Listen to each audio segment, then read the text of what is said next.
Pretty cake, right? I'm gonna show you guys how to paint your own cake. It's super personal, and it's also super easy. Tip number 1, buy a cake from the grocery store. You know why? Because it's so much easier, and you're skipping most of the work.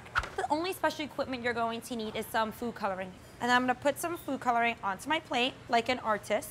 I'm gonna dip the top of my surface on. You gotta do this with confidence.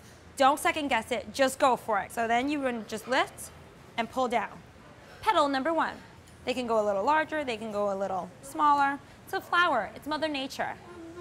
Do a little one more. Okay, don't go crazy, you know, you have plenty of room for other flowers.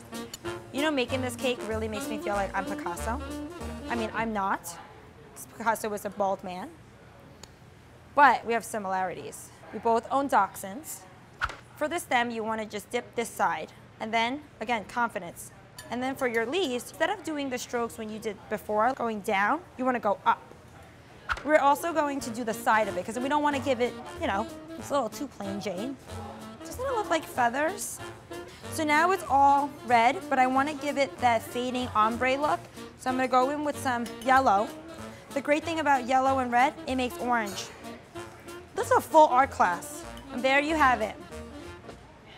Easy peasy.